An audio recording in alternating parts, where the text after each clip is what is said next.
smash the time. This Glock match my handpiece, and I ain't trying to take him out, but I will defend this house. Or take a check. 144 in that black trench on some hitman shit. Shit call me 47. Praying for Armageddon. Me and my soldiers dressed for the wedding. Fuck the fame. Ask why, tell them I'm loyal to the king. Until the righteous reign. Loyal to the king. I want that straight lane to break the chain.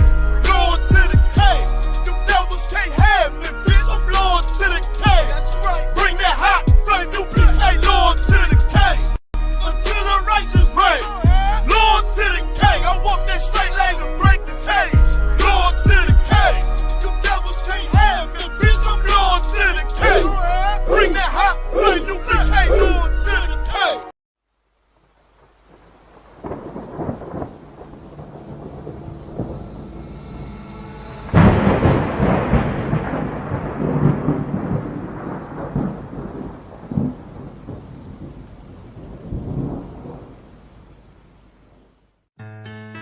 West till they bury me. I'm one west till they bury me. I'm one west till they bury me. I be one west to the death till they bury me. One west till they bury me. I'm one west till they bury me. I'm one west till they bury me. I be one west to the death till they bury me. I be one west to the death till they bury me. They ain't scaring me. Rip the soul out of Pharisee. Speaking heresy and get you fucked up apparently. It's like they daring me. I said chill, they ain't hearing me. They ain't listening. Every bar nitroglycerin. Hit your heart, bring it back to start, make you live again. Get them dividends or we start getting ignorant. I be on that soldier shit. I told you shit phenomenal. Nah, but he abdominal. So what you suckers trying to do? Rhyming comical. Guess it's funny until I'm bombing you. Bring apocalypse to them pussy niggas that's popping shit. Team my all-stars, I coach him up like I'm Popovich. Fuck the politics and the lobbyists and apologists. They vagina, so we gon' check them like gynecologists. It's kinda obvious how the situation is ominous. The way I vomit this and regurgitate for the audience. They start applauding this cause the competition is fraudulent. From the era where niggas smoke you up like a parliament. The flow been stupid, shit has gotten retarded since. All the dominance of one west rising to prominent. Cause I be one west to the death till they bury me. I'm one west till they bury me. I be one west to the death till they bury me. I'm one west till they bury me. I be one west to the death till they bury me. I'm one west till they bury me. I be one west to the death till they bury me. I'm one west till they bury me. They want a nigga quiet, mute my maneuvers, but I ride like I got group time for Uber. Rhymes hard like they been viewed by Medusa. 9 milli Luger, 17 in the Ruger. Only need a few to sit up in your medulla. Obligata for the regatta, niggas wildin', they win every dollar. They riding by in black Impalas, let the semi holler. A showstopper, been this proper since a teeny bopper. But now I'm growing them off Patron, a premium of vodka. I put extensions on the Glock, modify the chopper. The swore heavy, war ready, and that's working mama. No marijuana, say I got the loudest silence on it. When I'm up on it, ain't no rapper do it like I do it. A lot of spitties and writers, but when they heat's on, none of them can get to the fire around with me. And I had them niggas spin like a tire, down the deep. And I'm still dope as a piper. Every bar burn hard like a spoon with a lighter. Fuel to ignite, I'm winning, coming through with the title because UPK. I be one west to the death till they bury me. I'm one west till they bury me. I be one west to the death till they bury me. I'm one west till they bury me. I be one west to the death till they bury me. I'm one west till they bury me. I be one west to the death till they bury me. I'm one west till they bury me.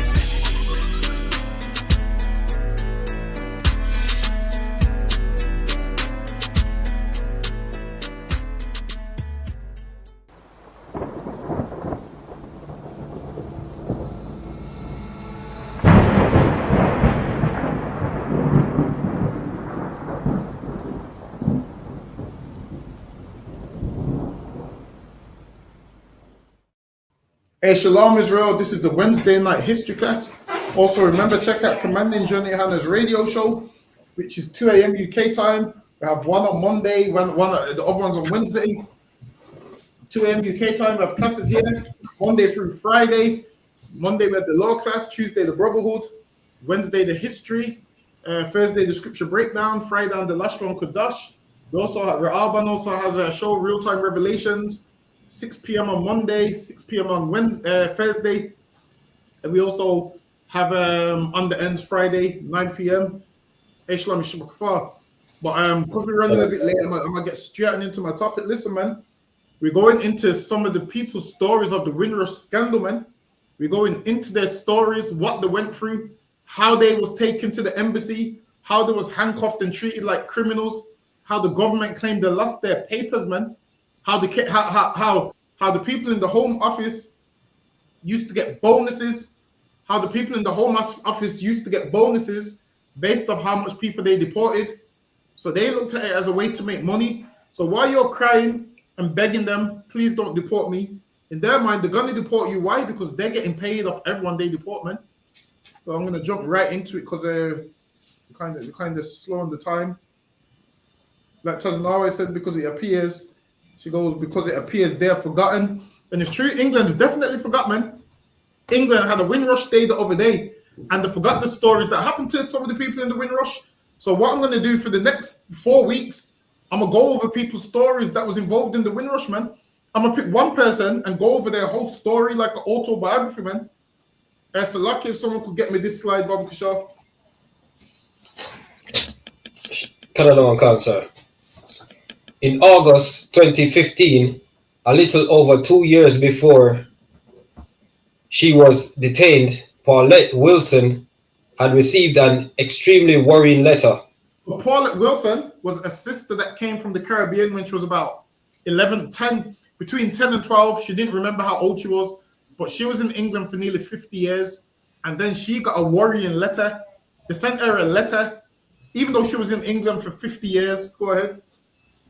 That was the day my world changed, she told me later.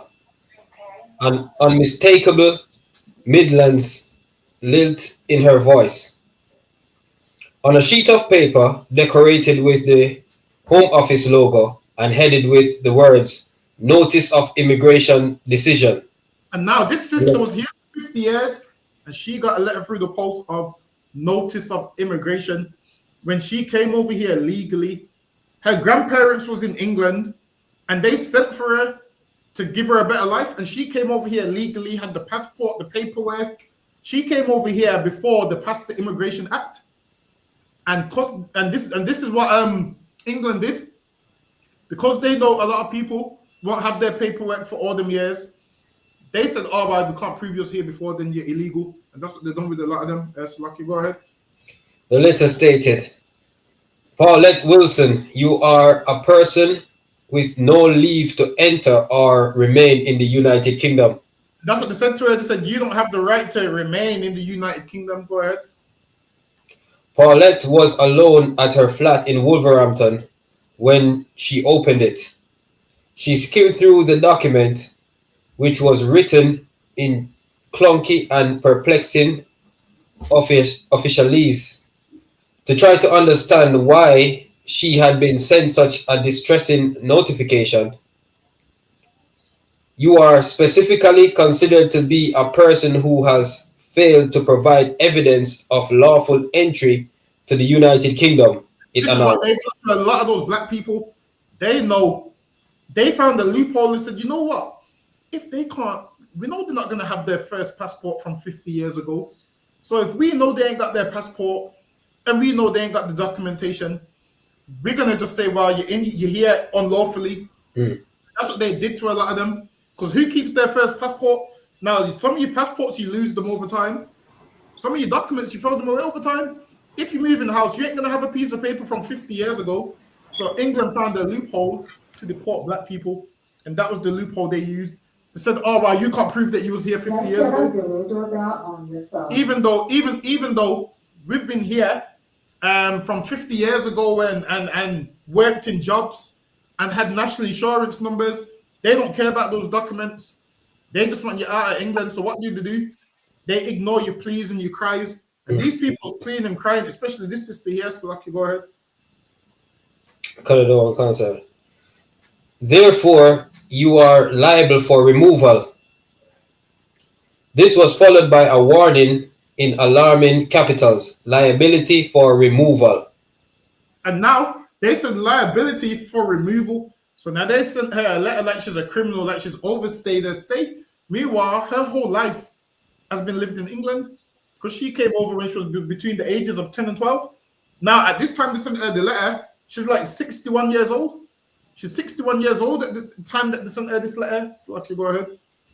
If you do not leave the United Kingdom as required, you will be liable to enforced removal to Jamaica. It's like everyone. They said you be liable for enforced removal to Jamaica. And how are they going to send her to Jamaica when she don't have no surviving family in Jamaica? She don't know anybody from Jamaica. But she's lived in England for 15 years.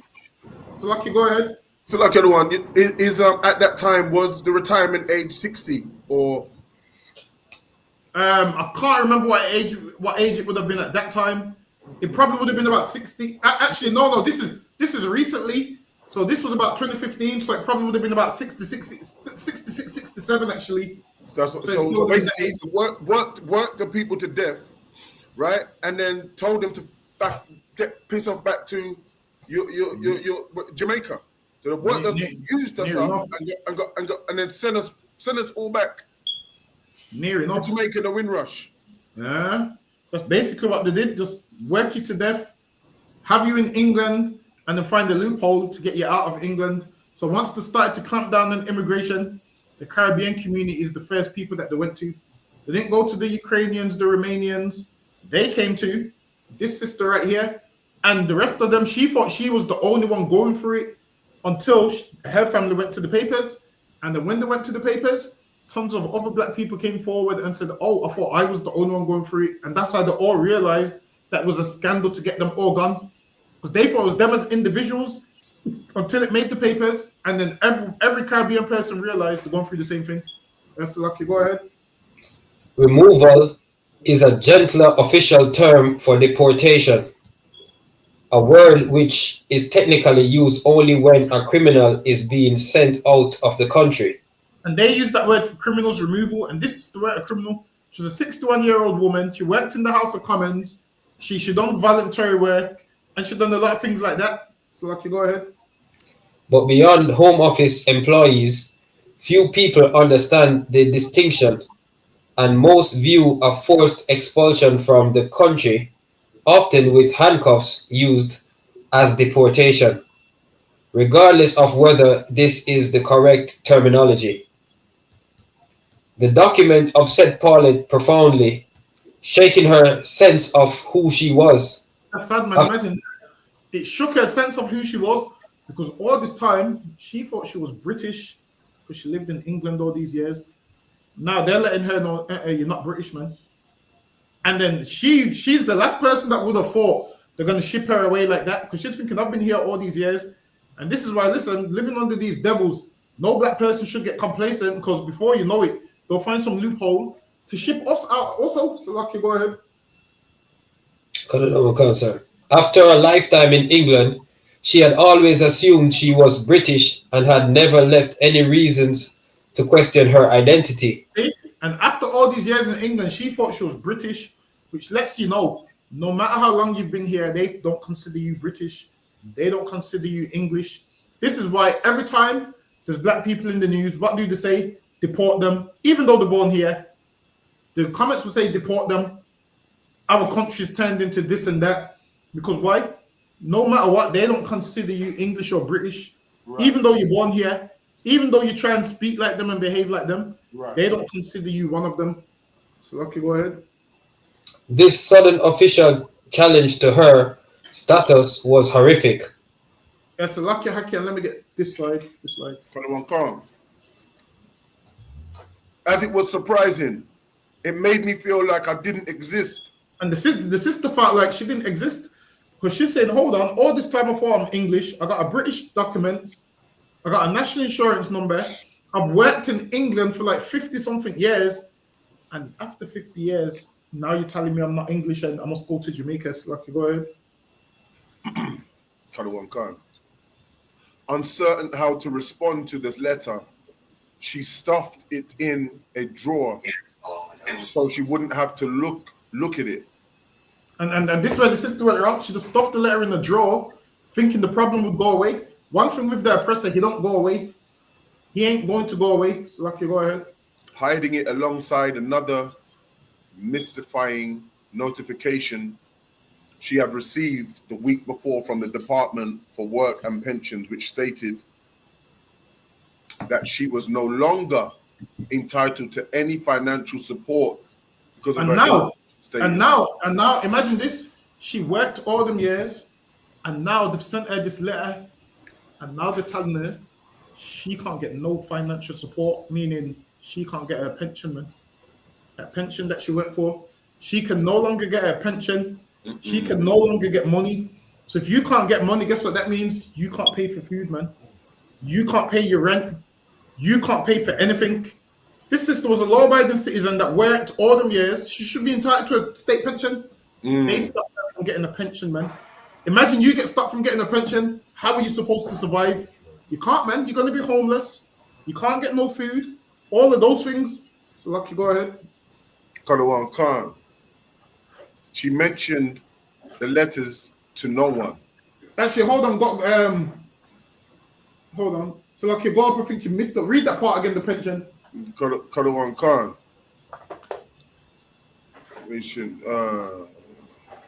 She stuffed it in the drawer so she wouldn't have to look at it, hiding it alongside another mystifying notification she had received the week before from the Department of Work and Pensions, which stated that she was no longer entitled to any financial support because of her immigration status was unclear. And now she couldn't get no financial support because of her immigration status.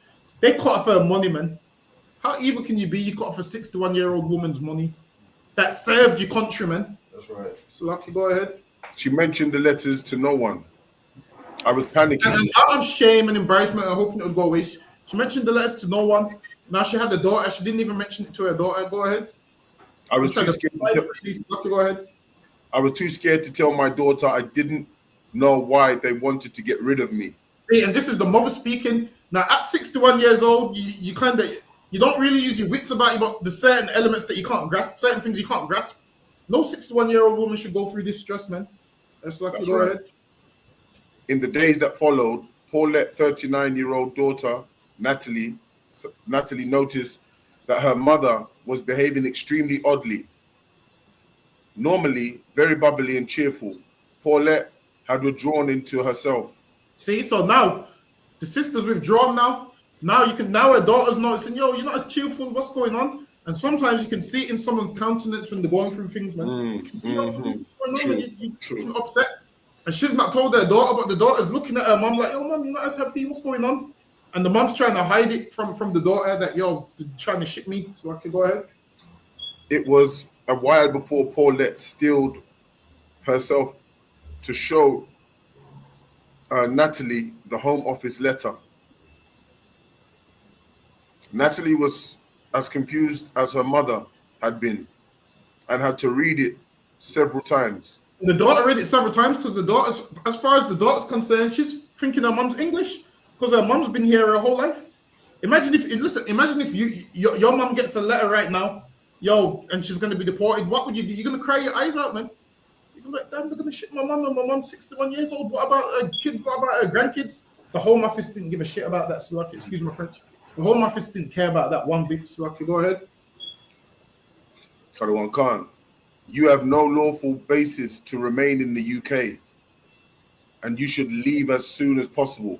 And they put that on the letter, man. You have no basis to remain in the UK, and you should leave as soon as possible.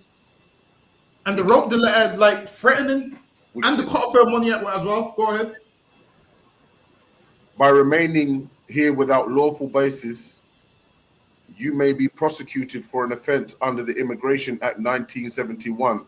And now they had the Immigration Act in 1971. But peep this, Paulette Wilson came here before 1971. She came here before the Immigration Act. And the reason they passed the Immigration Act, why? Is because they said too much Caribbean people's coming to England. We need to limit how much of them can come. So that's why they passed that whole Immigration Act. It was passed for us. They hated us that much, man. That they passed laws in the House of Commons for us, man. Lucky, go ahead. In Kalawan Khan, the penalty for which is a fine and or up to 6 months imprisonment. You are also liable to be removed from the UK. If you do not leave voluntarily and removal actions is required, you may face a re-entry ban of up to 10 years. And now you get a ban, basically. If you've overstayed your welcome in certain countries, you get a ban from going back to that country. So that's what they're trying to remove her. She's got nowhere to go because she ain't got no family in Jamaica. That's like you telling me, you know what, yeah, you get removed to Jamaica. I ain't got no active family there. Get down. Get down. Make you get down. Salakia. If you decide to stay, then your life in the UK will become increasingly more difficult. And that's what they're saying to it. If you choose to stay, life in the UK is going to become difficult. So they're doing everything to get her to leave the UK. Go ahead. Shut it. Yeah, Kadwan Khan. A list followed explaining that anyone who employed Paulette would be faced up to Salakia. A list followed explaining that anyone who employed Paulette would face a £20,000 fine. So now the sister can't even get a job because now they've shut down the opportunities, and they said if anyone employs her, they're gonna get a £20,000 fine. So you ain't gonna let her work for your company because you don't want this £20,000 fine. They've cut off her benefits, so she's got no options to make money, man. Zero options to make money because you're not letting her work, and you've cut off her benefits. And then if she did do some illegal activity, England's the first ones to claim she's gonna say she's a criminal. They put her in a position where what else could she really do? What, starve and die? That's the position that they're trying to put her in. That's wicked, man. Cut off her food and a supply of to survive. That's some wicked stuff, especially especially as she worked all her life. And now, soon as it comes to a time where they don't want her here no more, just like slavery, right? Yeah. Work you to death, and when you reach the time now, they want to get rid of you. That's it, and which lets you know slavery still exists, man. The patterns are still there. Same pattern. The pattern's still there, man. You work until you're old, and then when they don't need you no more, get them out and send them back to Jamaica. That's what they're trying to do to her, man. Yeah. So lucky. Go ahead. That her landlord would be fined for failing to spot her irregular immigration status. Well, now they're getting the landlord involved. Now she's about to lose her property.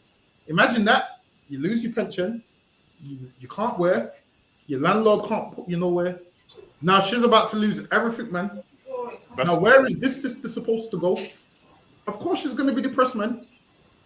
And this is why us people that are better off than some of our brothers and sisters, we need to have brotherhood, man. That's right. Yeah. Like you see how they cut the sisters' food off. Yeah. And us, man, this is why we have a food program, man. Yes, sir. Like this. We have a food program for sisters like this. Imagine they cut her food off so she can't eat. Guess what? All right, they won't let you eat. We will let you eat, man. Right. They won't feed you. We will feed you, man. That's right. We have no worries, man. And this is why we need schools in every country. So if she does get sent back to Jamaica, we can just be like, yo, our bad one, there's going to be a sister that lands at the airport. Yeah, come on. That's right. Why we need schools everywhere, man. That's right. People like that. So she don't have to go back to Jamaica and worry about, I don't know nobody in Jamaica. Yes. Listen, this is why we're so needed in this earth, man. And the Bible, this is why. And if you hate the Bible, if you don't like the Bible, you're full of shit, man. So the Bible tells you things like, treat the strangers good, man. So when things like this happen, because that sister, she would be a stranger in Jamaica when she goes back. And the Lord said, yo, treat them good because they're your brothers, man. That's what the strangers that it's talking about in the Bible. That's so right. You know what it's like. You was oppressed once upon a time. Says, yo, treat them good, man. Says, treat them how what? This is how you treat the strangers of our people. You treat them how Joseph treated you in Egypt, man. That's right. That's how you're supposed to treat them. How Joseph treated you in Egypt is how you're supposed to treat every black, Hispanic, and Indian that comes to the city, man. Right. Joseph fed them, made sure they didn't want for nothing, put extra corn in their back. Now, I'm not saying you don't have to do all that, but I'm saying Joseph treated them good, man. Gave them coins, took care of them. That's how we should treat our people. We should be at a stage where if they say they're going to deport us, all right, I'll send me there. I got UPK family there. Right. I've been saying that the person, the devil from overseas, man. Right. If I may, sir, and that's why we say brotherhood is a weapon. Exactly. The weapon against the white man, the weapon against all his devices and all his ways to kill our people and starve them out. When you got the weapon, you can defend yourself. When you got the weapon, you understand? Like having brotherhood. Just like you said, sir. Just to add to what you said, which is heavy. Imagine, like, you could just call a bandit. What's his name? Another one. Another one in Jamaica and say, yo, her sister's coming over, take care of her. If we just kept brotherhood, like the scripture says, man, I mean, we'd have a weapon against whatever the white man tried to do to us, to any of our people. And also another thing which is brotherhood. This is why everybody should pay their tithes, because it helps sisters out like this, man. Sisters that can't afford to eat and pay their rent. Those things goes to that. It goes to the helping this nation, man. It helps this. It helps the nation. It helps us do the work for this nation. That's what it does. You being a selfish bastard, not paying your tithes, you like brotherhood, man. Every time you're not paying your tithes and not paying what you're supposed to, just think about this sister right here that lost everything and was about to starve to death, man. While you're sitting there with your 10% that you refuse to give. So, Lucky, go ahead. And to Lucky, if I may just add as well to that, and also you're breaking a law that is in the Bible that God told you to do. 10% is all He's asking for for you to give. You know what I mean? He's not asking for your whole damn paycheck. He's just asking you to the simple requirement, 10 damn percent. Exactly. And that's a law that they're breaking if they don't pay it. You're right. Exactly. So Lucky, go ahead. Cut one car. And that she should be charged for NHS treatment. And now they're charging her for NHS treatment, man. These times, black people built the NHS, man. That's right. Imagine this. Now, black people built the NHS, and now they've cut off all their benefits, and now they're charging for NHS treatment. And this is why so much of that Windrush generation that had cancer, the nurses didn't take care of them, man. Meanwhile, they'll take care of a Ukrainian or Romanian that came here illegally. But black people can't get treated on the NHS. So, Lucky, go ahead. Cut Khan. Natalie knew that her mother had arrived in England as a child and had never left the country. But her first instinct was to feel annoyed with Paulette for having failed to be upfront with her. So now the daughter's upset, like, yo, why didn't you tell me? And I get it, the mom don't want to tell you because she don't want to stress you out and she's scared herself. And the daughter's upset because she's thinking, yo, mom, you should have told me, man. We can find they must be doing something wrong. So the daughter wholeheartedly believes, like, yo, nah, they've got it wrong. This letter must be for somebody else and not you. So Lucky, go ahead. Khan. Natalie knew that her mother had arrived in England, Salakia, as a child and had never left the country. But her first instinct was to feel annoyed with Paulette for having failed to be upfront with her. Mom, are you an illegal immigrant? She asked. So now she asked her mom, because she's thinking, yo, what's going on? Why are they sending you this letter? Go ahead. Aghast and angry. All this time, and you haven't told me? So now the daughter's mad at the mom, like, hey, you're an illegal immigrant. Because she's not understanding. She's thinking, huh? Why are they sending that letter? So Lucky, go ahead. I didn't know, Paulette replied. Imagine this. The mom replied, I didn't know it was illegal. The white man's the devil, man. That's right. She's been here for 50 years, man. So much that she sees a letter. Based off this letter, all this time, she thought she was legal here. And they've sent her a letter. And after 50 years, they're telling her she's an illegal immigrant. After 50 years, man. Listen, after 50 years, that now they're telling her she's an illegal immigrant. And this is why we say that oppressor's the devil, man. We don't call them the devil because the color of their skin. We call them the devil because they do things like this. That's right. I mean, he wakes up after 50 years and now tells her she's an illegal immigrant. So Lucky Ben Yamin, if you could get me this one. Start from the top, Salakia. Go ahead. Confusion convinced Natalie that this was as shocking and new to Paulette as it was to her. So now imagine the daughter's thinking, so mom, did you know? And this is as new to the mom as it is to the daughter. Go ahead. Initially, all Natalie was able to understand was that Paulette needed to start making regular trips to a home office reporting center 24 miles away in Solihull. Listen, this is local, man. These Windrush cases is local. She had to start reporting to the home, to the immigration center. Go ahead.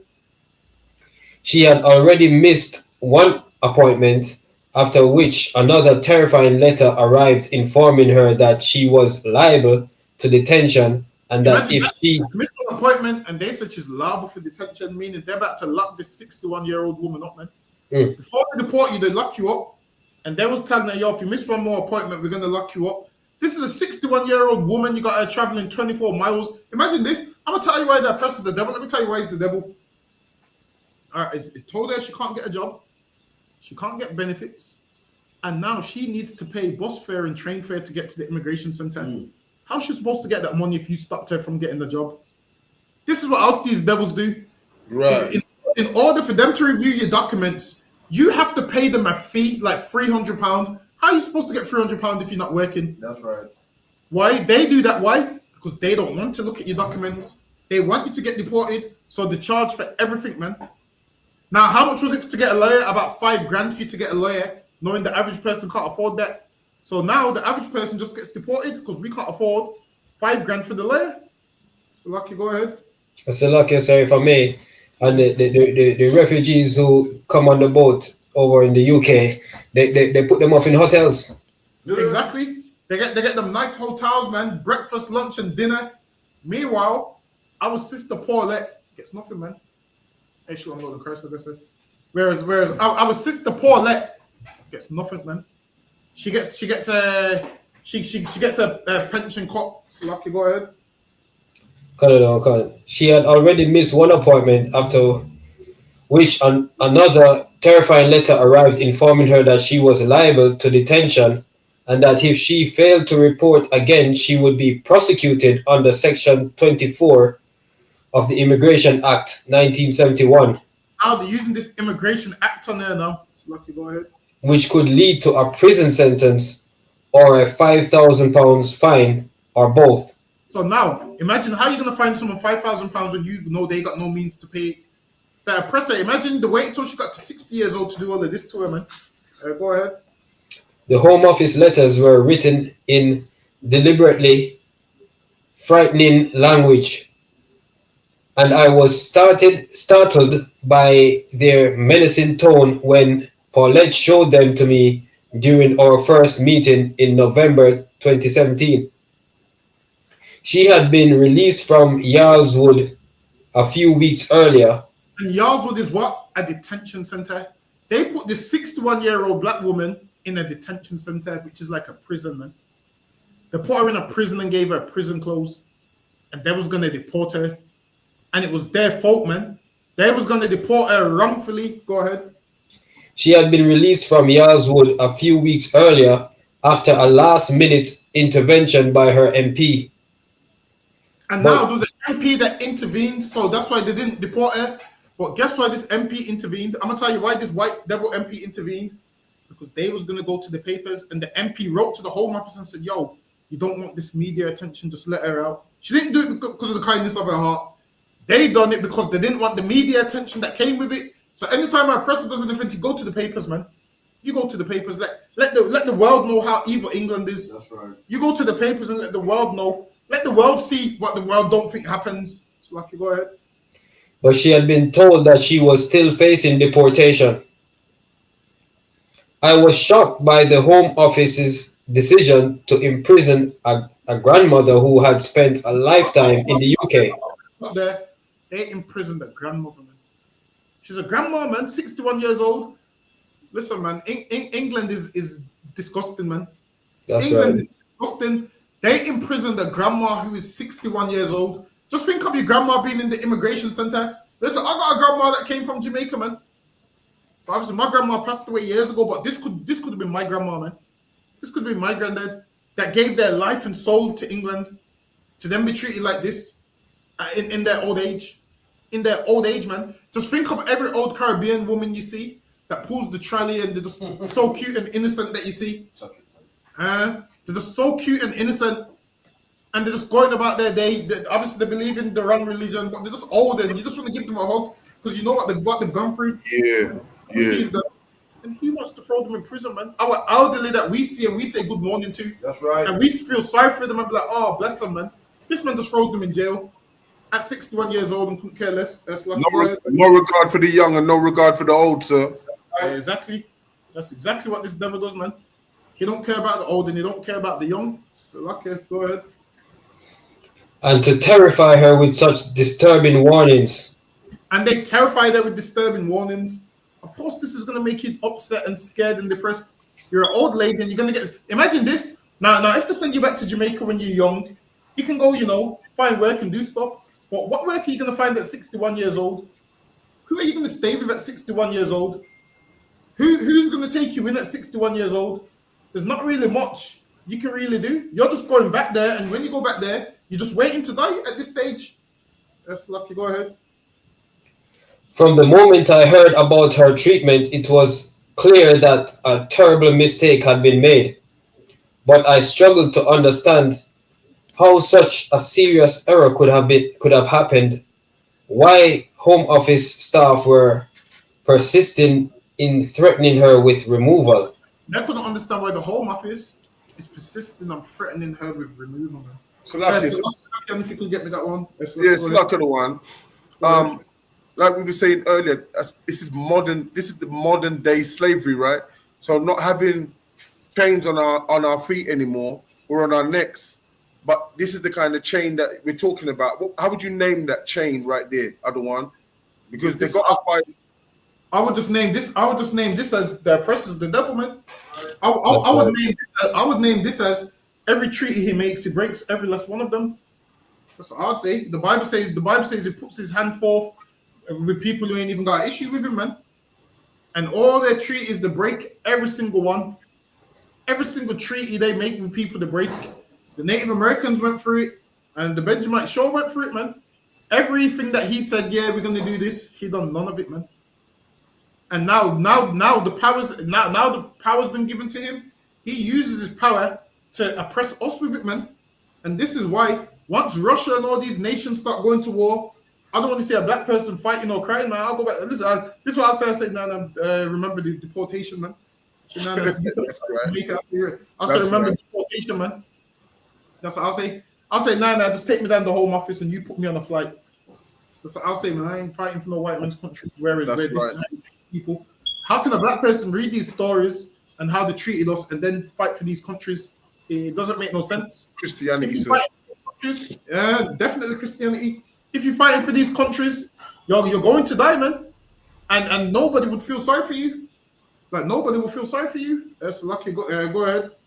Paulette travelled alone to the UK on the British Overseas Airways, right? A corporation flight from Kingston, Jamaica, sometime in 1968. That's when my mum. She came in 1968, and they passed the Immigration Act in 1971. So they passed the act. Why? Because people like Enoch Powell was getting upset, saying, "Yo, we got too much Caribbean people in our country. We're sick of it. Cap it." So now they passed the act so they could lawfully stop Caribbean people coming to the UK.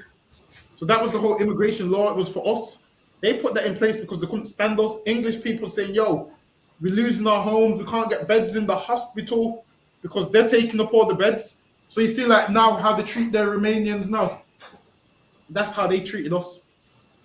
So how they treat like the Somalians now and how they hate them, always remember they hated us like that.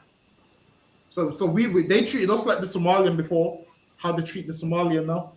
The only difference is the Somalian gets way more benefits than we ever got.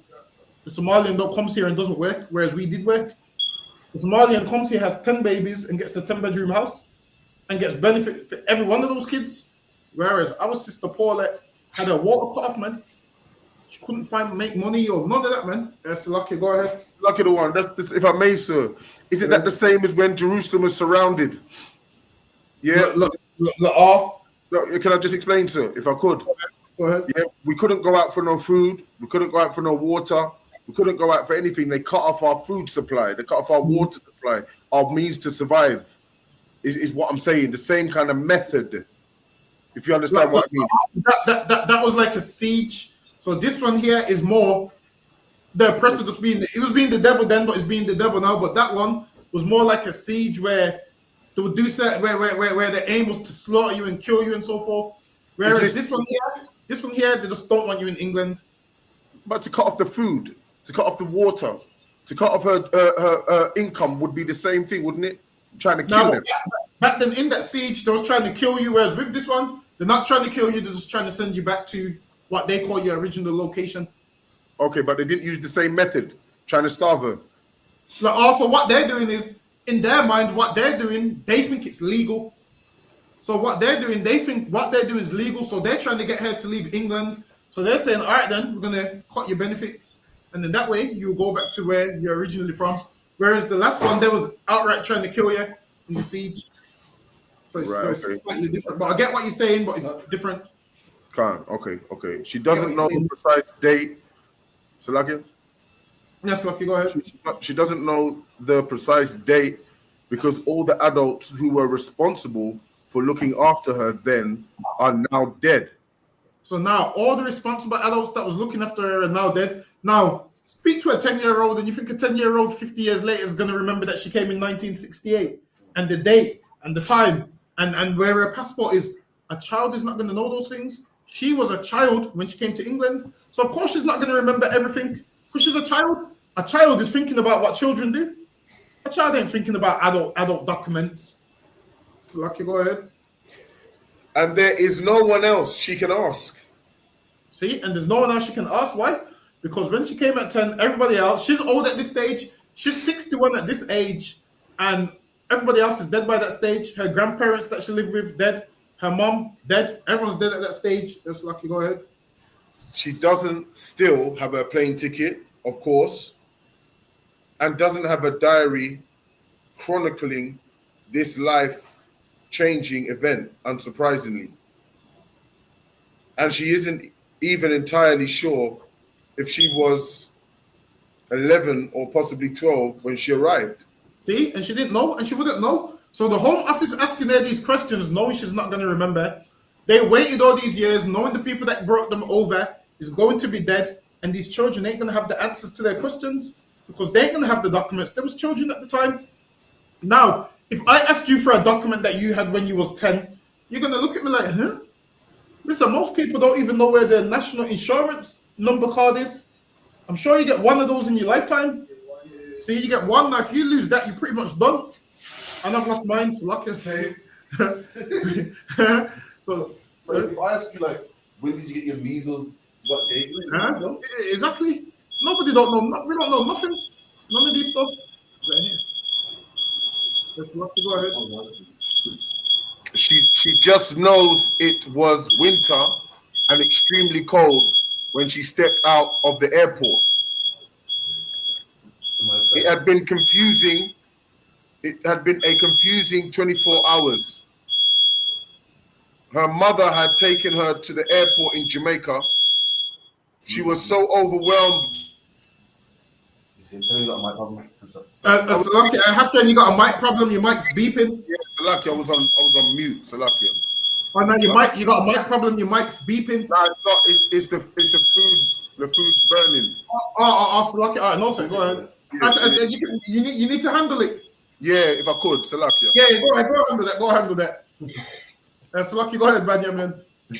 Cut it down, concern. She just knows it was winter and extremely cold when she stepped out of the airport. So that's all she remembers is it was freezing cold when she stepped out of the airport. And that's what a child will remember. Lucky, go ahead. It had been a confusing 24 hours. Her mother had taken her to the airport in Jamaica. She was so overwhelmed by what was happening to her that she was unable to register fully. And she won't be able to register. Why? Because she's been taken to the airport by her mother and she's not going to see her mother again because now she's coming to England to live with her grandparents. Her grandparents came to work in England and they missed their granddaughter and they said to the mom, yeah, don't worry, we'll send for her to come to England so she can have a better life. So she came to England and she would never see her mother again. That's the part that nobody understands when it comes to our life when we were sending for our children. Just think. Your family's been torn apart, so some's living in England, so you miss them. And then when you go to England, you miss the ones that live in Jamaica. We weren't all together as one happy family. We was living separate places, and it's not like now where you can phone on WhatsApp, where you could get a banana card and call, where you can see pictures on Instagram. It's not a thing like that. Back then, once you came to a certain location, you weren't seeing or hearing from anyone like that again, man. You're lucky if you get one phone call a month. and especially in the 60s and so forth, phones and them things there scarce. But as lucky, go ahead. Register the significance of the looming permanent separation. Instead, she focused on her fear of the beast-like aeroplane that she was going to be traveling on. This is the first time she's seen an aeroplane close up, man. This is the first time she's seen an aeroplane close up, and she called this aeroplane a beast. And when you read the Bible, John called in Revelations, he called it a dragon. Because why? We're not used to seeing these kind of things, so we describe it in terms that we know. He's in flying jets, fighter jets that shoot fire, shoot bombs and stuff. And he called it a dragon. His sister called the airplane a beast. So Lucky, go ahead. I'd never seen a plane before. I'd heard them and seen them moving in the sky, but I'd never seen one close. About her life, so Lucky, go ahead.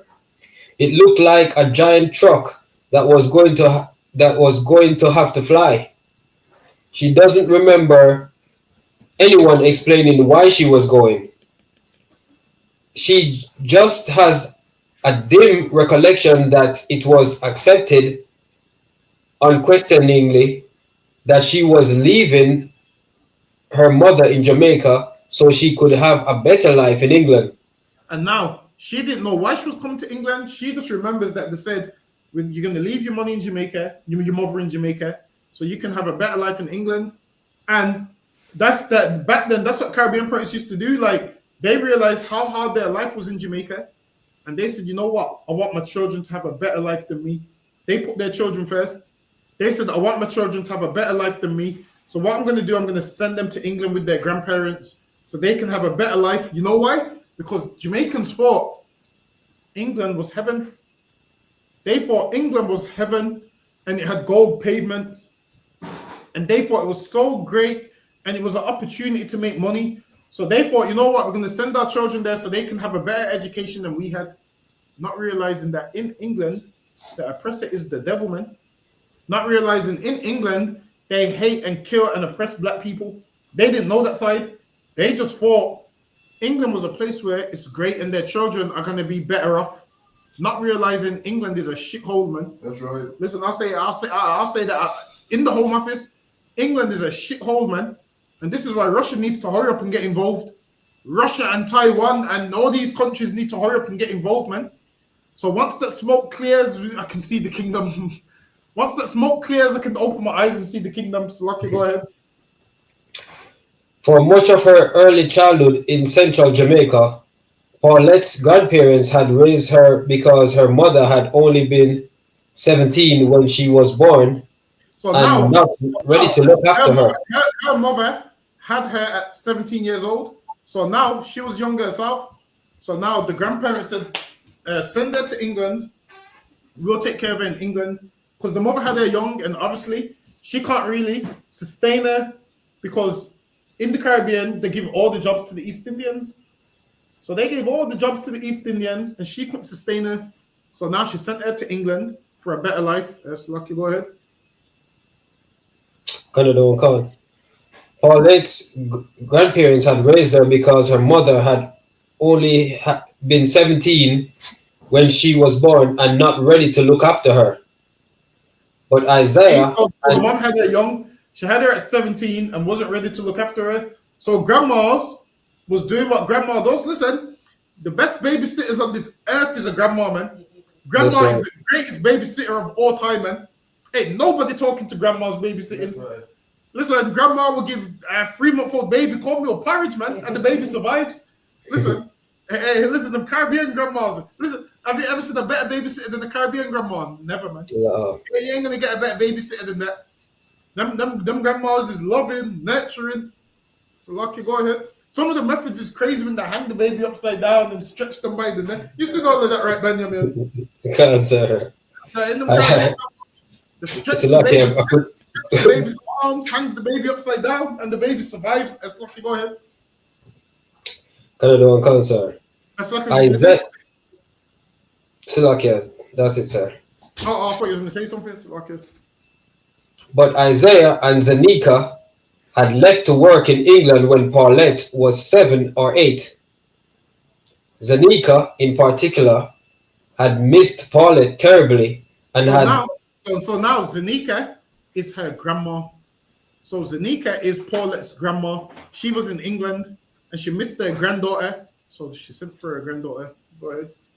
And had sent money for a plane ticket to her granddaughter. And now she Yeah, worked that's over here what and she sent money to get her granddaughter over to England. Go ahead. Canada and Khan. So she could have a bit Slovakia. So her granddaughter could join her. She was looked after by an air hostess on the flight. So Someone imagine she remembers being very kind. they used to send the children on the flight on their own. Imagine that, an 8-year-old on a flight alone. So they would put the children on a flight alone, and the grandparents would meet them on the other side, or the people in England would meet them on the other side. That's scary, man. Listen, I got a daughter that's 7 and an 8-year-old son, and to put them on a plane alone. Benjamin, imagine you got to put your child on a plane alone, and you're not going to see them again. That's scary, man. That's right. That right there is scary. Imagine you put your 7-year-old child on a flight alone, man. That's scary. So lucky, go ahead.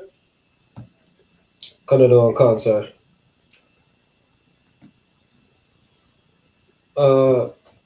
She was looked after by an air hostess on the flight, someone she remembers being very kind. She thinks this was the first white woman she had ever spoken to. And that's what I'm saying. She's seen a white person for the first time. Like, this is the first one she's ever spoken to. Go ahead. Paulette found it hard to understand her strange accent, but eventually realized. She couldn't understand the English because in the Caribbean she's speaking patois, and this devil speaking the Queen's English, so she couldn't understand her. Likewise, Rocky, go ahead. But eventually realized she was being offered something to eat. So she asked for yam dumplings. So now Paulette's 8 years old. The devil asked her what does she want to eat, and she asked for yam and dumpling. Listen, man, if you come into England, you don't ask for that, man. They're gonna turn you away straight away, man. you don't be asking for yam and dumplings. They're turning you away straight away. You ask for that. They're gonna be like, yeah, this one's too. They're gonna be like, this one's too niggerish. And they turn you away. So like you said, go ahead. So like you said, the hair hostess probably wonder what is that. And the air hostess must be thinking, what's yam and what's dumpling? Well, listen, is it true that on Air Jamaica you used to get Caribbean food? Cancer. I've heard it before. That they used to serve, the ackee and saltfish, all of that, and then Listen, every flight that I go on, I'll be getting the horrible bland English food, man. Listen, I'm sure there's no more Air Jamaica, is there? No, I told it. Damn, Air Jamaica's gone. That's crazy, that is, man. That's lucky. Actually, you know what? Tell a lie. I remember they did have Jamaican food. I remember. Because when I went to Jamaica years ago, on one of the planes, the food was lovely. And then on the other one, it was horrible. So I can't remember if it was there or back. That's lucky. Go ahead. Canada and Cancer, which she was sorry to discover were not available. She remembers the BOAC woman retying the ribbons in her hair before they landed. BOAC that's not British Airways, is it? I got no idea what that is. Hold on, wait, what are you looking at? It says she remembers the BOAC woman, which is a hair hostess, retying the ribbons in her hair. Yeah. That I don't know what I think that's a plane, but that's the woman on the plane, the air hostess that was taking care of her. Canada and Cancer. So now they used to do it in a way where if children was traveling on their own, there would be like an air hostess that would, once they get off the plane, would take them to the other side of the airport, because even as an adult, finding your way around the airport is difficult. So for a child, damn. So they just task this air hostess to do certain things for her. Go ahead. Canada and Khan. And leading her through the airport to find her relatives. Her grandparents drove her to their home on a red brick, 2-storied terrace street in Wellington in the Midlands. She was appalled by how dark the new country seemed but excited to find that for the first time in her life she had her own room with a Imagine that bed. now. When she was in the Caribbean, she lived with her mom, so obviously her and her mother would have been sharing a room because they didn't have money like that. So now she's come to England, and now for the first time she's got her own room. So she's like, "Yay, this is cool." So Lucky, go ahead. With a bed, a dressing table, and a wardrobe. Downstairs, there was a television which delighted her because there had been no electricity in her village in Jamaica. So now this delighted her because back in Jamaica they had no TV because it was poor. But in England she's seen the TV. So she goes, had no electricity in a village in Jamaica. Listen, man, Banyamian, I didn't know that there was no village. I didn't know those villages in Jamaica. I thought it was just bare cities. You So, were a village. I didn't know those villages in Jamaica. it's lucky, sir. No, it did say earlier she was from in central Jamaica, so I'm thinking it's probably Clarendon in the country somewhere. Yeah, it has to be. Cause I'm thinking, yo, when I went to Jamaica, I didn't see no village. Village to me sounds like what they have in Africa. When I was in God, Jamaica, sir. yeah, cities I was seeing. God, sir. When I'm hearing village, I'm like, yo, I don't know about village in Jamaica. She must have got that part wrong. So lucky. Go ahead. So like I said, maybe it's just country life. They just use the term village for that. So. Yeah, it has to be. Yeah, it has to be that. Cause I'm hearing village. I'm like, village in Jamaica. Her new life did not go smoothly. She was homesick and found England cold and unwelcoming. And listen, she was homesick and found England cold and unwelcoming, meaning she came here and realized racism is real, man. That's Did right. you know most people in the Caribbean didn't know what racism was until they came to England? They came to England and they realized that racism is real. And now she realized racism was real as a kid, and she further realized racism was real when she got to 61 years old. Lucky, go ahead. For her mother had tell her grandmother she wanted Slovakia. She used to cry for her mother and tell her grandmother. That's sad that is there, man. Imagine. So now she lived with her mother. Her mother sent her to England to have a better life. And now she's crying for her mother because her mother's still in Jamaica. And the oppressor's the devil, man. He split our family up that way. He said, nah, not everyone's coming to England, just one person at a time. So now she misses her mother, and it's normal. You're gonna miss your mom, and your behavior is gonna change. Imagine you growing up with your mom, and now you no longer live with your mom. And now it's like you have to sacrifice one, you have to split between the two. You miss your grandparents, but if you be with your grandparents, you can't be with your mother. And if you be with your mother, you can't be with your grandparents. That's the predicament that they put a lot of these Caribbean children in. That's right. They put them in that predicament. People don't understand the emotional side that comes with it.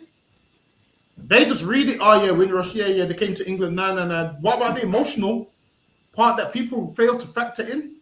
That you're leaving a whole life and you're leaving a whole family and set of people that you're going to miss. It's going to affect your behavior. So Lucky, go ahead. And tell her grandmother she wanted to go back to Jamaica. When she told her grandmother she wants to go back to Jamaica, so Lucky, Hacky, and right on time, you're able to get me this one. Yes, sir. She found the rules imposed on her constraining, and she frequently ran away from her grandparents' house to the woodlands nearby. And she would run away from her grandparents' house. Why? Because the rules that was imposed on her is different to the rules that she had when she lived with her mother. Understand this? Let's say you live with your parents and then you go and live with somebody else. There's going to be different rules that you're not used to. So it's going to affect your whole behavior. And that's what this sister's going through, man. She's upset, missing her mother, and she's under certain rules that she's not used to. Go ahead. Kadawan Khan. She hadn't been to school regularly in Jamaica, and she struggled with reading and writing. And she struggled with reading and writing. And so much people of that generation struggled with reading and writing. Now, most of our grandparents struggled with reading and writing because they weren't from here and they was just forced to work. They didn't have no time for education. They was forced to work. So if you speak to a lot of like the older community, they struggled with things like reading and writing because obviously they didn't get the chance of education that we had because they had to just come here and just do cleaning jobs or whatever. They didn't have the time to study and read and whatnot. And plus, everyone, just to add to that as well, we was only allowed to read 600 years ago. We weren't, advanced like everyone else. We weren't allowed to read, was we? From slavery. So while it is with slavery, certain countries allowed people to read and certain ones didn't. It was more in America that you would get your eyes burnt out if you was reading. But in England, while it is, they gave you a watered down version of the Bible, which you was allowed to read. So they was more allowed to read certain things. But in certain countries like America, they would burn your eyes out. Yeah. In Jamaica, like, you could leave the plantation with it. Yeah. So slavery is everywhere you go. It's a little different. So certain countries, they deal with you a little bit different. In the Caribbean, they're more called, I wouldn't say freedom, but they could read to some degree. That's lucky. Go ahead. Okay, calm. She quickly began to rebel. Her grandmother, who was working long hours as an NHS midwife. So now her grandma was working long hours as an NHS midwife. Her grandma was delivering white babies for white people to then turn around and call her a nigger man. So go ahead. Felt unable to cope. And so Paulette was sent to live with her foster family. Imagine that, man. The grandma couldn't cope with her, so now they sent her to live with a foster family. It's trauma right there, man. Of course she's going to traumatize you. You went from living with your mom in Jamaica. You want to go back to Jamaica because you hate England because it's unwelcoming. And then your grandma just puts you into care to a foster home. Sad, man. Her whole life from the get-go was a horrible life. These are the parts of the people's life that they don't tell you about. Imagine that. They put her in care. So she went to go live with foster families. So lucky, go ahead. Khan. It was a tough beginning. Paulette had moved to an area where racial tension was running high. And now she moved to an area where racial tensions was running high. Go ahead.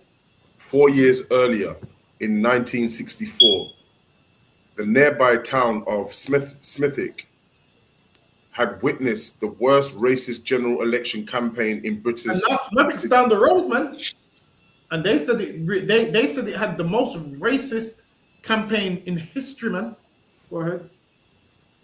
Khan, in which the local Conservative candidate Peter Griffith fought and won on the slogan, "If you want a nigger for a neighbor, vote Liberal or Labour." And that's what they said, man. They said if you want a nigger for your neighbor, vote Liberal Democrats or Labour. Imagine this, because what these Edomites were saying is, yo, vote for us and you won't have a nigger as your neighbor. And they won off that slogan, man, which shows England's a racist country because most people voted because they didn't want a nigger as their neighbor. Why do you think everywhere your nigger behind moves, the house prices go down? When your black ass moves somewhere, everybody's house price goes down in the market. So I need, huh? Where am I find it now? So this is what I need. I need more black people to move into certain neighborhoods so I can buy a house for cheap. We're gonna help each other. That's brotherhood, man. You black people that can afford houses, you move into these white neighborhoods so we can move right next to you and they can move out, man. That's right. Hold on, let me see if I can find it. Something is colored in the neighbor. The most ideal, you know. Nice vote labor. Colored in the neighbor. Colored neighbor.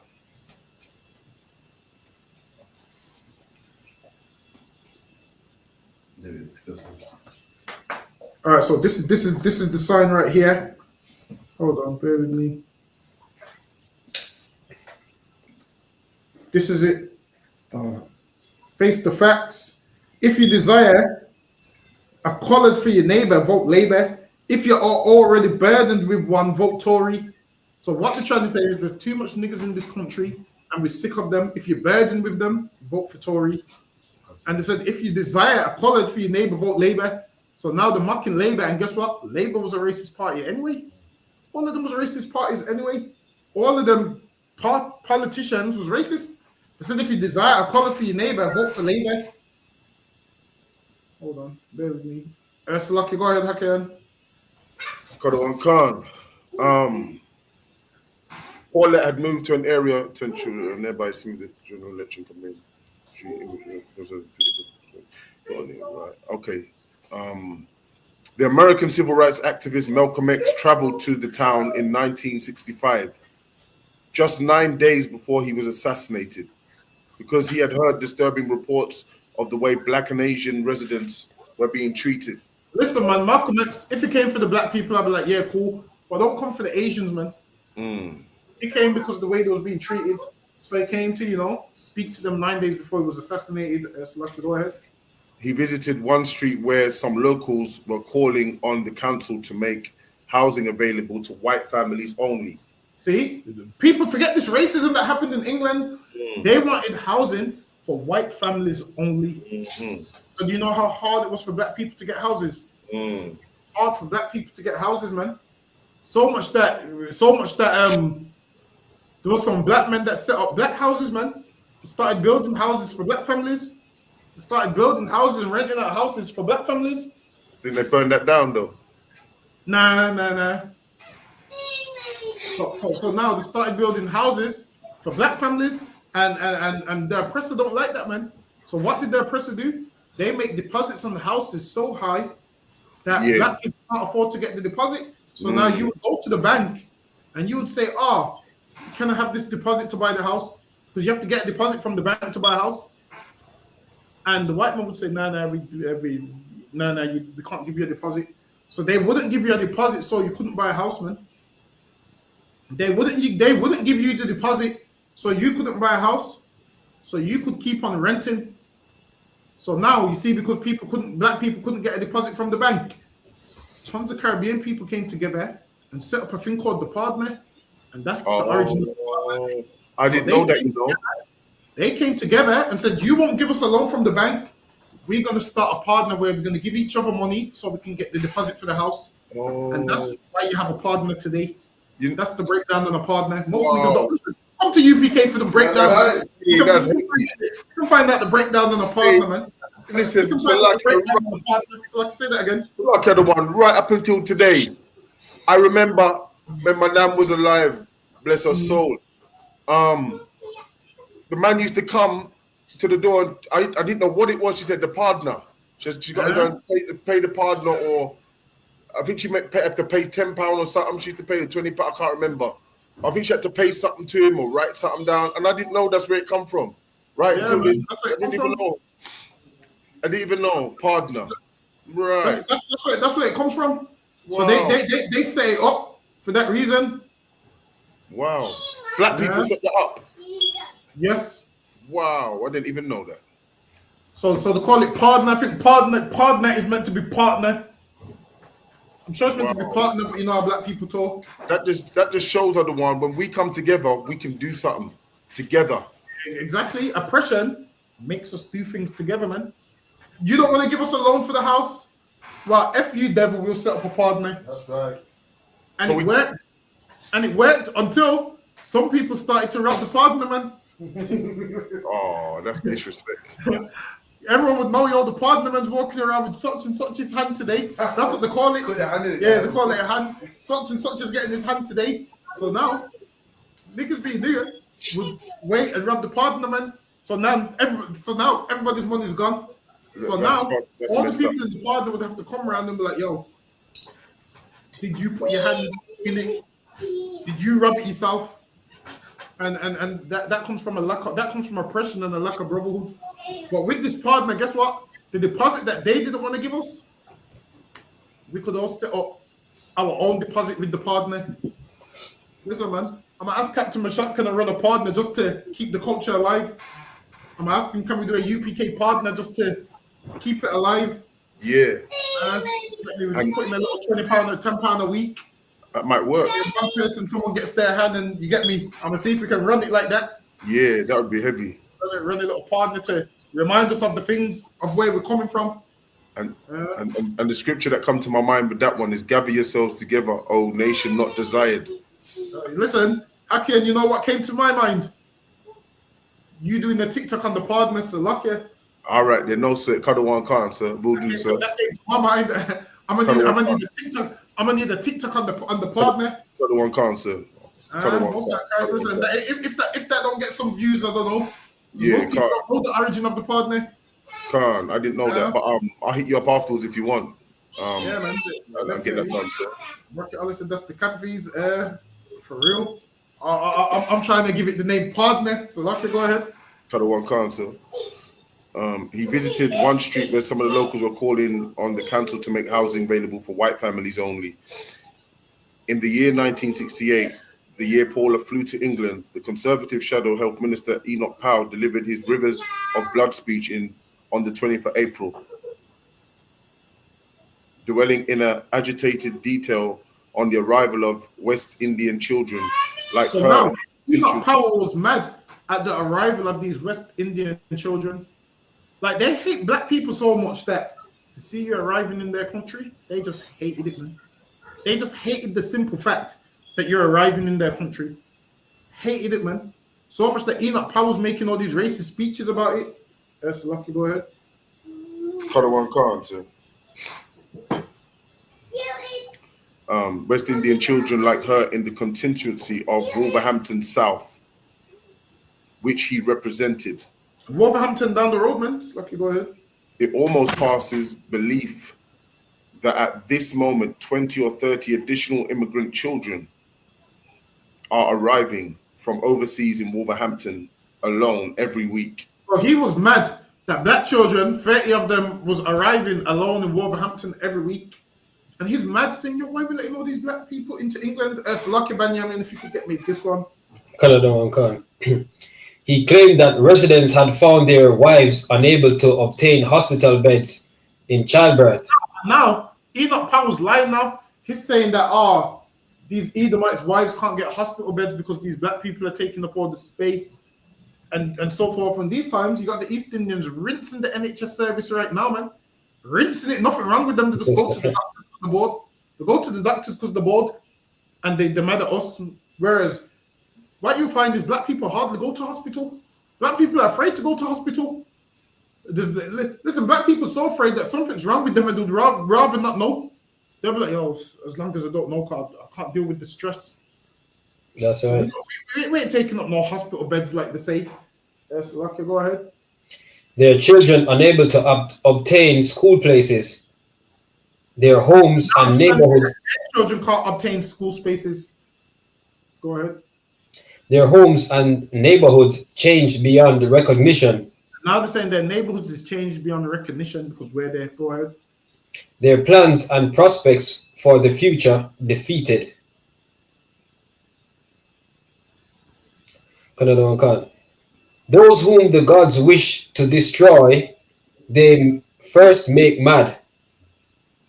He continued, we must be mad, literally mad. Yes, Lucky, go ahead. Lucky, go ahead. As a nation to be permitting the annual inflow of some 50,000 dependents who are for the most part the material of the future growth of the immigrant descended population. It is like watching a nation busily engaged in helping its own funeral prayer. And he said that, man. He goes, yo, letting all these people in, we killing our nation, man. We might as well arrange our funerals if we're going to be letting all these black folks come in. Go ahead. He described how his constituents were being followed down the streets by immigrant children. Yeah, that's a lie, man. Now they're trying to say black children was following white people down the street. And you do know that's a lie. They spread these lies to make us seem like animals. And what you'll find out is black children would never do that. You know why? Because the black parents were so afraid of the oppressor that they told their children, stay away, man. Right. The oppressor was burning their houses down, attacking them. So why the hell would black children be brave enough to follow an oppressor down the street, man? That never happened. What you find that if they was killing us, why would we follow them down the street when we know that they're killing us? Which lets you know the liars, man. So Lucky, go ahead. charming, wide grinning Pekingese. They cannot speak English. And that's what they said about us. Pickaninnies, they cannot speak English. So now they're making he's using all of this to get us out of the country. Go ahead. An opinion poll conducted by Gallup indicated that 74% of the population supported his repatriation proposals. 74% supported what Enoch Powell said. 74% of English people hated you, black men. 74%, which is almost three quarters of the population. 3/4 of the population hated black people. 3/4 of the population didn't want you here. Understand that those people that didn't want you here, they have children, man. And their children is police officers today. Their children is lawyers and judges today. Meanwhile, your children couldn't be lawyers and judges because they made sure black people wasn't allowed to learn a trade. In the early 1900s, black people weren't allowed to learn a trade. And that's why when people say, oh, you black people, you're talking about the past. Listen, man, we weren't allowed to learn the trade. So obviously you devils are going to have all the houses and we ain't going to have the houses. Because we were stopped from learning the trade. It was illegal for a black man to learn the trade. So we could only do rubbish jobs. And then you brought all the houses. And then once you brought enough houses, then you allowed us to learn the trade so that only a few of us can buy houses and the rest of us have to rent off you devils, man. Let Russia drop them bombs on your beautiful houses. That's right. Let Russia come down with all the Right. the bombs and everything, man. Let Russia destroy everything that's been built, man. Come on, Putin, man. Get to work, man. Get to work, man. The Lord's putting their hooks in and He's turning them around. The Lord's hardening their heart like He hardened Pharaoh's, man. Is that Bible prophecy, sir, with Russia obliterating America? Russia's a big player in the game. So you got a ton of countries, Russia, Iran, all of them countries, China, North Korea. Yes, sir. All of them about to get involved, man. They're all going down to that valley. But so lucky, let me stay on topic with this one. I don't want to get too far off topic. Come on. So lucky, go ahead. Local journalists tried in vain to find the families Powell said had difficulties getting school places or hospital treatment. Imagine this. Journalists tried to find the families that Enoch Powell said can't get into schools, that can't go to hospital, and they couldn't find the families that which showed they lied. Imagine the journalists said, all right then, so you want these people out of England because they're taking up hospital beds and they're taking up housing from these people. And then they said, all right, well, where's the people whose houses they're taking? Where's the people who can't get a bed in the hospital? The journalists tried to find the people and they couldn't find the people, which lets you know the oppressor lied. They just didn't want us in England. Lucky, go ahead. The Conservative leader, Ted Heath, swiftly sacked Powell from his shadow ministerial position. Say that again. Salakia, sir.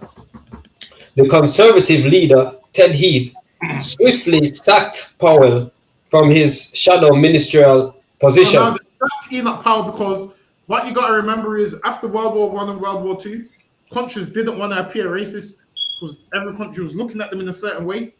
So now they had to sack Enoch Powell, but they didn't sack him. But they had to because they didn't want everybody else to view them as racist and so forth. They didn't want to sack him, but they have to follow the book. Go ahead. But his words had enormous impact. Paulette remembers people at school telling her, Enoch Powell is the greatest. See? And when she was a child in school, kids was telling her Enoch Powell is the greatest. Whereas our kids don't know about racism, but white people's kids know about Enoch Powell. Our kids don't know about racism, but their kids know that Enoch Powell's the greatest. So, Lucky, go ahead. There were only 2 black children at Princess Street Primary School, and her skin color and hair were the subject of enduring interest. And listen, man, when people say to us, oh, you're like a racist, no, you're racist, man. Enoch Powell's racist. Actually, I'm going to give you one for England's racist, man. Don't tell us that we're racist. England's racist, man. Nobody can't ever tell me that England's not racist. Don't let me pull out all the books, man. Listen, we got the books on how England treated Caribbean people. Right. Listen, if I went to camp and read that book alone, every white man owes the school a boot kiss, man. That's right. He owes his Caribbean feet a boot kiss, man. That's what he owes, man. These Caribbean feet that's done so much miles, man. Girls them a boot. Lucky, go ahead. Canada account. There were only 2 black children at Princess Street Primary School, and her skin color and her hair were the subject of enduring interest. Other pupils would occasionally call her names. Black Sambo. You go back to Africa and In England, they would call her Black Sambo and they'll tell her go back to Africa. And this is how you know white people are so ignorant, because she came from Jamaica. She came from Jamaica, and this is why we believe we're African, because the oppressor's so dumb. When people came from Jamaica and the oppressor's like, where are you from? They'll say Jamaican. He'll say, oh, where's that in Africa? You dummy, it's not in Africa, man. The oppressor makes it like he's so smart and doesn't know geography, man. Now, they would call her names. They would call her Monkey and Sambo and tell her go back to Africa. So, like, go ahead. Canada account, sir. You go back to Africa and swing in the trees, you monkey. See? She dealt with it. If you've ever watched the old English movie, this is how they speak. If you ever watched the old English video, they speak like this freely. So can you imagine? Can you imagine how our people would have had mental health? Their mental health would have been through the roof, man, because they're dealing with all this and they got no outlet. Imagine the people that are being racist to you. You can't phone the police. There's nothing you can do. You got no outlet. After a while, you would start not liking to be being black. Meanwhile, them look like monkey. Salakia. Like you would start to not like being black. You'd be like, you know what? Nah, this being black thing is getting me too much insults, man. I'd rather be white. So what happens when you have your children? You try and teach your children to speak as white as possible. You try and teach your children to do everything as white as possible. Listen, man. Thank God I found the UPK, because I'm gonna be as black as possible. That's right. Be as black and niggerish as could be, man. I'm gonna eat chicken everywhere I go. You're gonna smell my Caribbean food everywhere I go. I'm gonna speak black everywhere I go. I'm gonna have gold teeth and speak black and do what black people do, man. I ain't gonna act white because you want me to act white. I ain't gonna do what white people do because you want me to do what white people do. Listen, forget all that. Allow all of that, man. I'm gonna be a black man everywhere I go. So lucky go, and whoever don't like it, let them try and stop it. So lucky, go ahead. She dealt with it fiercely. I pushed them, she said. I didn't know who Enoch Powell was.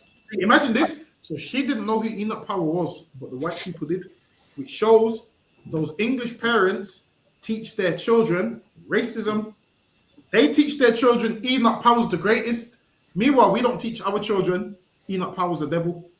Harry Smart should have been that. Enoch Powell's not the greatest. Enoch Powell's the devil. But she didn't know who Enoch Powell is, because now what you'll find is back then our Caribbean parents tried to shelter us from racism, but then we all have our first experience of racism one day, and that's when we realize we're black. Listen, some of us have our first experience of racism at 4 years old, 5 years old. Your parents can only shelter you from it for so long, whereas we have to face it head on and say, yo, these Edomites are the devil. They're going to call you some things, but they're the devil. And then at least when your children experience it, they can respond with, well, you're the devil. So, lucky. Go ahead. Salakia, I didn't understand what they were talking about.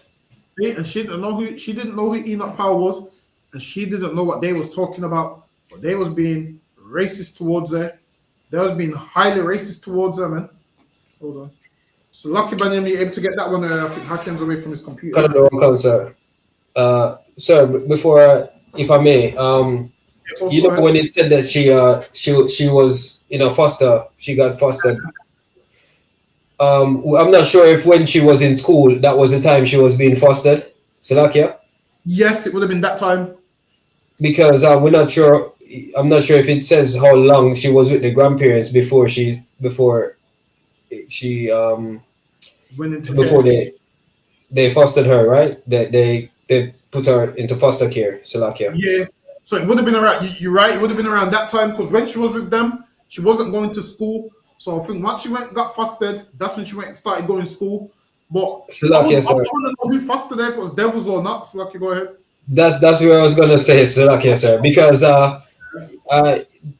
from knowledge, from family knowledge and stuff like that, a lot of people, they were fostered by the oppressors Yes. during that time, and therefore those oppressors, they kept in contact and stuff like that, as their like second kind of mother, like.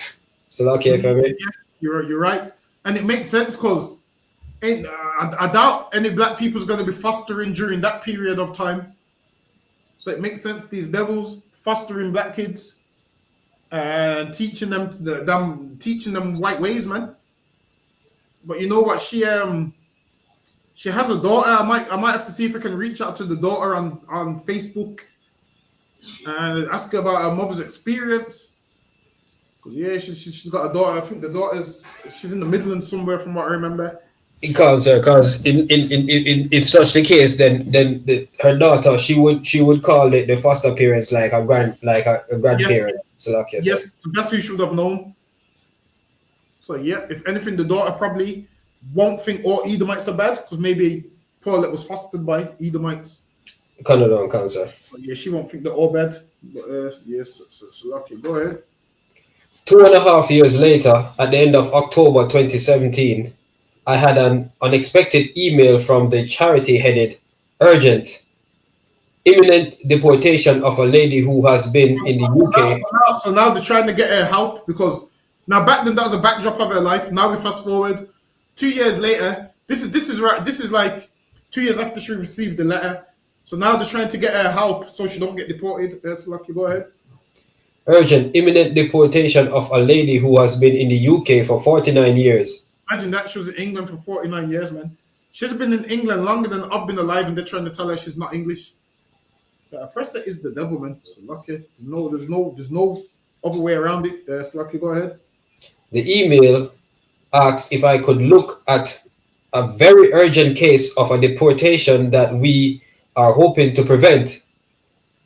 Staff at the Refugee and Migrant Center had been helping Paulette to unravel why she was being targeted by the Home Office and had gathered evidence of 34 years worth of national insurance payments. Now they have evidence of 34 years of national insurance payments, because obviously if you work in England, you get paid because you have a national insurance number. So Lucky, go ahead. Proving she was a long-term legal resident when unexpectedly that she's a long-term legal resident. Go ahead. When unexpectedly she had been arrested and sent to a detention center. Bless her, man. They sent this old woman to a detention center at 61 years old, man. Lucky, go ahead. Terrifying, Lucky, sir. Yeah, imagine that, man. They sent her to a detention center, and she's just a good woman, man. That worked her whole life in England. Go ahead.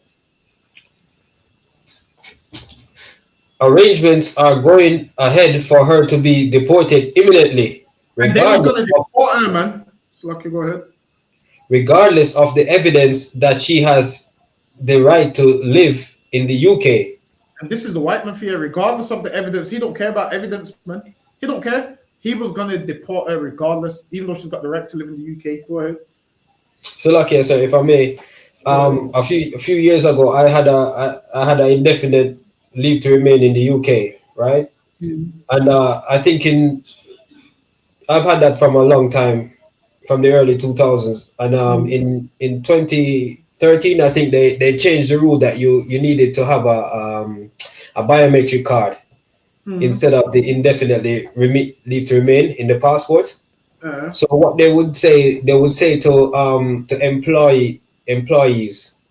employers that they shouldn't employ anyone unless they have the biometric card.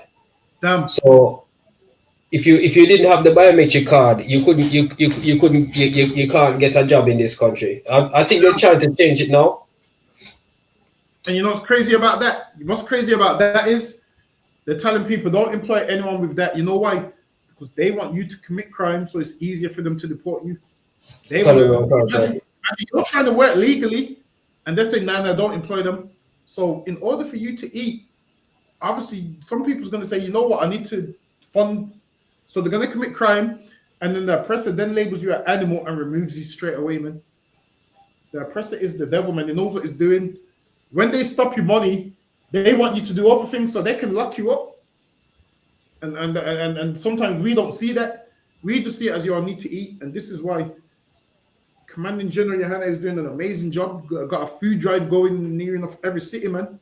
Where brothers don't have to commit crime, man. They can get a meal, get some tin beans, bread, food, whatever. Listen, in here we'll make sure you eat, man. Like we'll make sure you eat. So, lucky, go ahead. So okay, so if I could just quickly explain what happened. So Yeah, of course, go so ahead. I'd worked for a company shortly, and they had said that I couldn't continue because I didn't have the biometric card. So they had owed me some money. So I was trying to get the money off them. So what I produced all my insurance, the letter from the Home Office saying that I have the right to work in the country, everything like that. But it still wasn't enough. Even though I could travel on my passport, I was still not able to get a job without the biometric card. So this is how they try to. This is where it's corresponding with what the fact that she's shown letters from the Home Office giving her the right to work in the UK, all her payments and everything, and they still disregard it just because she didn't have that actual letter from the Home Office itself, which perhaps came around. I'm not sure when they made it a sort of legal, like before the time in the 60s when she came up with her grandparents. So okay, sir. So that's how they operate. So they didn't, because she can't find the paper, they should consider the evidence that she's given, but they're just they're not being understanding to the situation. If you understand what I mean, sir. Listen, 100% understand what you mean. They ain't been understanding at all. Even though she's showing them 34 years of wage slips and national insurance number, they're like, nah, that's not enough. And they're being petty. They know exactly what they're doing. But the reason they're doing it is because they get bonuses for removing people from the UK. So they don't care about your personal situation. They just want the bonus. So while they have that bonus to spend with their wife and kids, your kids can't see you because they've sent you back to the Caribbean, which is unjust. And this is why the Lord is going to get justice for us, man. I'm telling you that justice, we definitely deserve that justice, man. The same way we've been traumatized, they have to go through the same thing, man. The Bible says reward them to her double, man. They're going to show me documentation. Listen, they're going to show me documentation saying, look, man, I've been given leave from the plantation. Here's the document. I'm saying, nope, that's a forgery. I'm saying, nope, that's the wrong letter. That's a forgery. I'm going to do the same stuff that they do to us. Yes, lucky, go ahead. Miss Wilson is now 61.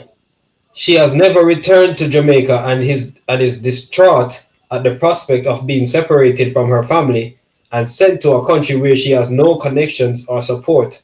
And they're going to send her to a country where she has no connection or no support. Because she don't know anyone from Jamaica. She's lived in England her whole life. So lucky, go ahead. Which she has had no contact with for nearly 50 years. So she had no contact with Jamaica for 49 years.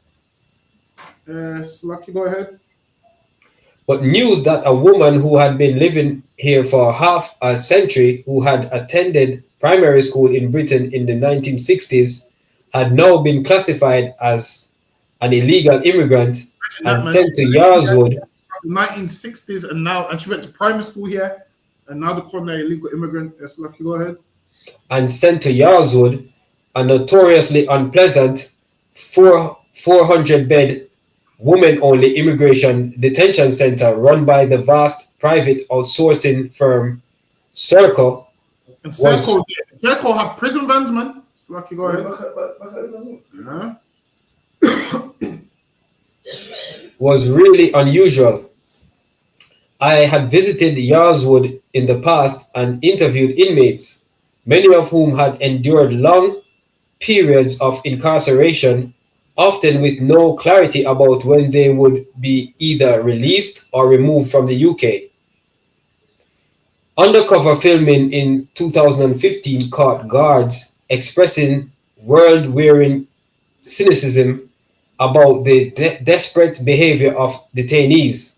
The detainees was depressed, and a lot of them was suicidal because they're getting sent to somewhere they've never been before. It's like me dropping you off a place you've never been. You wouldn't know how you're going to eat, how you're going to live. So a lot of them was suicidal. So lucky, go ahead. They were all slashing their wrists apparently. Let them slash their wrists, one official was recorded telling another. One of these people that worked in the place said, and they were secretly recording like by Watchdog, and one of them said, yeah, let them slash their wrists. That's what they think of people's lives, man. They said, let them slash their wrists, meaning they don't care that you're about to get deported and lose everything. They was like, let them slash their wrists. So, Lucky, go ahead. An official recorded telling another in report for Channel 4. It's attention seeking. They call it attention seeking. How's it attention seeking? They're about to lose everything. I believe there's a Windrush documentary. It might be on BBC iPlayer. Give it a watch. It will break your heart. I'm going to see if I can find the link for it. But watching these programs, it will break your heart. I'm telling you. So, Lucky, go ahead. I assumed a clerical error had been made about Paulette's status. I'd read and written a lot about Home Office mistakes, most of which I guess were the inevitable result of the workload placed on this huge, understaffed bureaucracy, combined with the political requirement to bring about drastic reduction in immigration figures. Listen, man, they was trying to get them immigration. They was trying to get the so-called immigrants gone. Go ahead. So if I may, they're just trying to say that it's because they're almost trying to say that it's because of lack of staff and a lack of work. But surely they can't just see some. As I said, some people will get their immigration status granted, and others get declined. So they look they're definitely racist when it comes to it, and not just a matter of the workload itself. So lucky, sir. Exactly, they know exactly what they're doing. As lucky, how can you able to get this one for me? One can't, sir. Once Paulette had lost her state benefits and was no longer allowed to work in the UK, Natalie had to pay for her to rent a spare room in a neighbor's flat. So now the mother lost her job, her house, and her daughter had to pay for her to rent a room in a neighbor's flat, man. She had to pay for her to rent a room. Listen, man, you try to do that to my parents, we're all going back to one room. We're going back to one room like back in the days, man. You ain't gonna have. Listen. Imagine the devil tried to put her mom out, man. So now the daughter's having to help her mom, and the daughter ain't even got money like that. So lucky, go ahead. Khan. Natalie was also buying her mother's food and other things she needed. And the daughter was buying food for the mom also, because if the mom ain't got no money, she can't survive, she can't eat. So the daughter's taking care of her mom, buying food and everything. Go ahead. Which was difficult because her own job as a dinner lady was part-time and not particularly well paid. And the daughter was only a dinner lady, and for a dinner lady, you only work about what, 16 hours a week? You probably work about what? No, it's not that right. Yeah, for another hour. Yeah, you work about what, probably 10 hours a week, if that. So now imagine this, she's working about 10 hours a week as a dinner lady, and now she has to take care of her mom as well, because they stuck their mom's money, man. And now they're both hungry, they both can't eat because there's not enough money for everybody, man. Because the daughter also had a daughter. Lucky, go ahead. Kadawan Khan. And not particularly well paid, and she was a single mother, bringing up a teenage daughter who needed dance lessons and school trips. Listen, you're gonna have to cut them dance lessons out, so lucky. You're gonna have to say to the kid, you're gonna have to put them dance lessons on hold because grandma get me. But then, as a grandma, the grandma wouldn't want to do that because she feels like she's a burden. Whereas, don't feel like you're a burden. Feel like the white man's the devil. That's how you should feel. Don't feel like a burden. Feel like the white man's the devil. That's how you should feel. Feel like that instead of you feeling like a burden. Feel like the oppressor's the devil, man. I feel like that every single day. And it gets me through life. It gets me through life. Everything that every mishap in my life, the oppressor's the devil, man. It gets me through life, man. So lucky, go ahead. For the 2.5 years when they were trying to sort out Paulette's problems, Natalie stopped buying clothes for herself.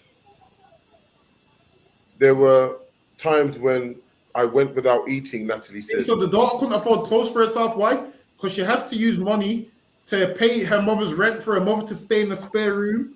And there was times that the mother went without eating, man. Listen, man, Paulette Wilson, you didn't have to go without eating. In the ISUPK, we have a food drive and we love black people, man. You'll never be a burden, man. You can come here and you get a plate of food You can get tins, containers, napkins, the whole lot, man. If you're black or Hispanic, don't ever go a night without eating, without calling the school, man. That's right. Don't ever do that. Well, why do you think we got the food drive for? With the answer to your prayers, man. You're praying to God for food, and your prayers is being answered by the UP. That prayer that you prayed to God is being answered by the men of God. You're praying for food, and the Lord saying, well, you do know, I have a school, I'm 394 Lodge Road, and you're refusing to come to that school. What are you praying for? You're refusing to get what you prayed for. I mean, you could just come to the school and get a bag of food, man. It's lucky, go ahead. And they shouldn't let pride, Salakia, get in the way of coming to get the food, because a lot of our people got pride, man. They don't want to come in, but they shouldn't have pride when it comes to them, clothes and food. Eat the food and survive and live rather than die. Exactly. We're all poor. We're all broke. Why are you gonna have pride when I'm broke just like you and poor just like you, man? Listen, man, we're poor and broke, man. Who cares? Ain't the end of the world. Ain't a crime to be poor. Ain't no crime to be poor. Listen, man. There's some righteous men that are poor, man. Ain't no crime to be poor. You think Christ was rich? Why do you think Christ was a billionaire? Nah, man. It's lucky. Go ahead. My mum wasn't eating properly. Sometimes. Yeah, and guess why she's not eating properly? Stress. And this is a 61-year-old woman. This is bad for her health, man. Imagine having that stress in your 60s. Go ahead. So it's lucky. So you're telling me they didn't think about this, and that it's going to stress her out, and add, when when you add stress to your life, it's going to kill you. Stress can kill you. Exactly. My mum wasn't eating properly. Sometimes she went for days without eating. The train ticket to Solihull, is that up your ends? Solihull. Yeah. Cost £8.80 each, which was another chunk out of Natalie's income. See, and imagine this, to stop the woman's money, and she couldn't even afford the train ticket, and they didn't care how she got the money, just get to the immigration center. So this was more money out of her daughter's income. So lucky, go ahead. Kadawan Khan. So lucky, what year was that other one, if I may? This year would have been about 2017, between 2015 and 2017. Oh, right. Khan. All right. Which was another chunk out of Natalie's income. Paulette felt unhappy at having to rely on her daughter for help. See, and she felt, because this is a mum where she usually doesn't have to rely on her daughter because she works, she gets a pension. Now she had to rely on her daughter for help. And some people feel like, yo, I'm their parent, I shouldn't be relying on them for certain things. So some parents feel funny about asking for certain things. But listen, man, don't feel funny, man. You took care of us when we was young, man. It's gonna help you. Right. You are parents. We love our parents, man. You think we're gonna let you starve and go hungry? No, we're gonna help you out. Lucky, go ahead. Kadawan Khan. And I didn't like asking her. Sometimes I'd say, Salaki, hold on. Paulette felt unhappy at having to rely on her daughter for help. I didn't like asking her. Sometimes I'd say, babes, I'm hungry. And she would be cross that I hadn't asked before, I thought. Exactly, man. So she would go hungry sometimes and she wouldn't eat because she didn't want to bother her daughter. So lucky, go ahead. I thought I can't keep asking her for money. See, and this is how she felt, like I can't keep asking her for money. And England put her in this position, man. So go ahead. Kadawan Khan. The more Paulette told me, the more I felt troubled by her treatment. I feel troubled by her treatment also, man. So I'm going to pray to the Lord that something happens to these oppressors, man. Right. I'm going to pray to the Lord because I feel troubled by how they treated us. So lucky, go ahead. What was particularly upsetting was the unflinching refusal of immigration staff to believe her consistent account that she had been in the UK for a lifetime. They're calling her a liar, man. She's telling them she's been in the UK for a lifetime. They're calling her a liar and not believing her words. So lucky we didn't even get halfway through. We'll finish off her story next week. Then we'll go into the another brother's story. But clap it up, you're up on the time. Clap it up. It's a heavy class. Appreciate it. Most and Christ. Come. So lucky, Haki, and you can call. Also, we'll be here tomorrow, 7 p.m. till 9. Scripture breakdown. Friday, the last one, Kadash on the end Sabbath service. Lord allow camp. That's what we got going on for the rest of the week. All right, Haki, you can call it. Everyone for rocking with us today. Yeah, for the class as well. So I appreciate it. Men of Israel, Madian. Amadim Shabbat, Amadim, Barak, Yahweh Bashim, Yahweh Hashem is Shabakafam. Yajamata. Is there any sisters in the class, sir? La'a. Class dismissed. Alright, for all that game, Hakim and Benjamin will be here with part 2 next week. Alright, I'm gonna hit you up by the one, yeah? Yeah, no, sir. Alright, Come on. You know what?